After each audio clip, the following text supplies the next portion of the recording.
Good evening, guys. So this is Rachel Midi Halina from Bail 2 Block 2, your reporter for this evening.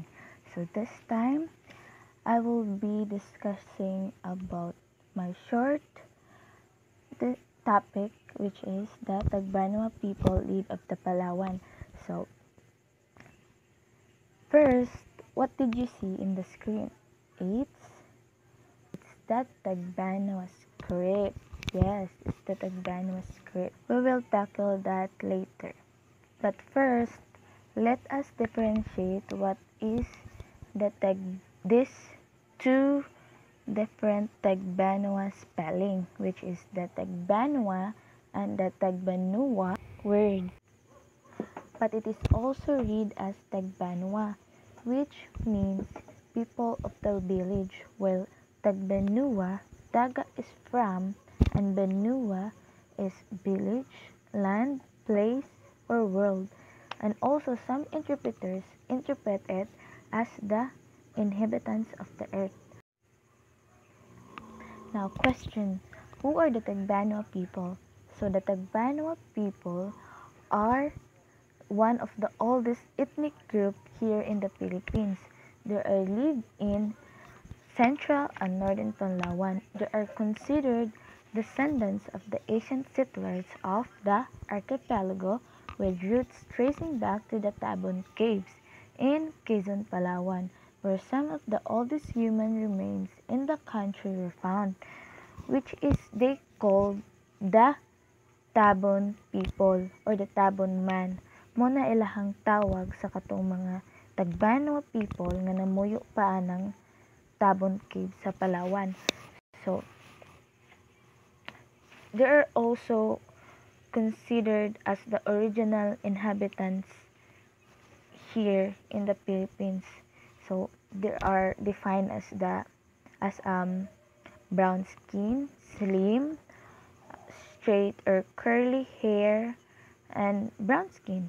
And they are known for their rich cultural tradition, spiritual beliefs, and unique script.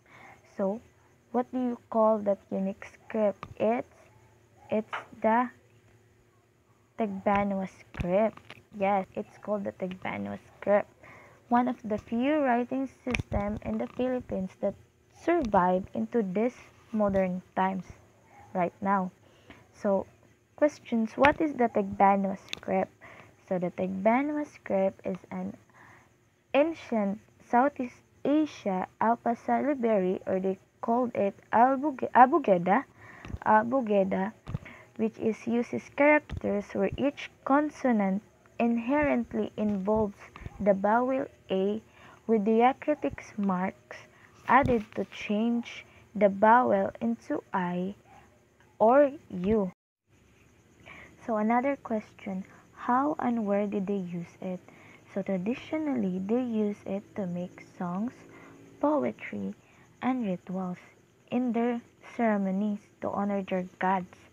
And it is also used in carving. They carve it into the bamboo using knives in a form of vertical lines. So they write it from the bottom to the top, and it is also write in horizontal lines or horizontal form from left to right. So this script is deeply connected to the cultural and spiritual practices of the Tabon people. They believe to possess mystical properties, and they use it in rituals and ceremonies. So lastly would be their lifestyle, which are farming, cultivation of rice, hunting, and fishing.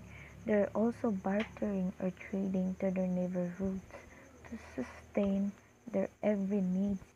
So next topic would be the Batak people who live in the northern Palawan. The Batak people are one of the about 70 indigenous peoples of the Philippines. They are located in the northeastern portion of the Palawans and a relatively large island in the southeast of the archipelago. There are only about 500 Batak remaining, and they are called Tinitianes. The Batak are considered by anthropologists to be closely related to the Aita of Central Luzon, which is another Negrito of the tribe. It because 1,000 years ago they are migrated to the of mainland of the Southeast Asia. Next, what is Batak means? So Batak means mountain people in Coyonon. It is a language of lowland in Palawan.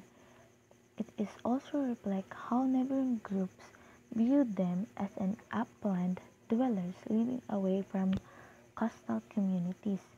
Now question, who are the Batak? The Batak are one of the smallest and most endangered indigenous group in the Philippines. They live in mountains and forested areas of northeastern Palawan, particularly around Puerto Princesa and its northern highlands.